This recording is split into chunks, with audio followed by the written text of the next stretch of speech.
Lamdam asida leingak leitabadagi President's rule Thamjillakpa amadi Khul Ngakpa sing phagatlakliba Asigi Tekchak Khudingmak Bjp amadi chatminnariba party singna Pugadabani haina Ibudhou Thangjing Pana Moirang subdivision ge Convenor Yumnam Tomba na phongdorakli Manipur Press Club ke Kaubru Conference Hall da pangthokpa paugi mifam amada mahakna wafam asi phongdokladuna makhata na hai Ibudhou Thangjing Pana Moirang subdivision na mapung oiba thaudang lauraga subdivision asigi manungda leiba CSO Club amate nupilup singna hauzik oiriba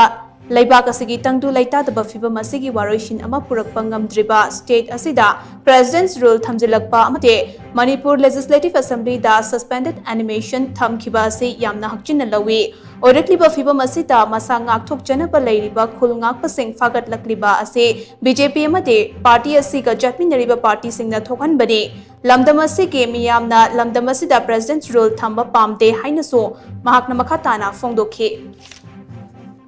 Hojik athuba matamda ekoi lamdam asida praja miyam gi oiba leingak ma athuba matamda koi hanjanba pami hanjandaba taragadi ekoi dok Thangjing Pana amadi maga chatminnariba civil society organization sing loinana Manipuri state ke level da leiba CSO sing apunba karigumba thabak ama iram damsu iram ireiba kanabi damta sanghara khongjan khudingmakta ekoi sau yajagani loinana Ibudhou Thangjing Pana na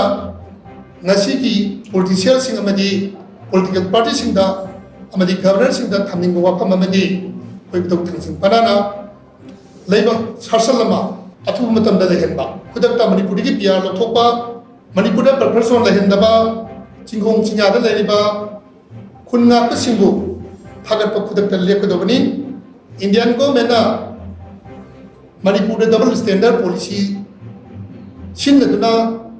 tangdu leitaba lehendaba habase khudakta lepkadobani haiba koi mangasi koi thamjari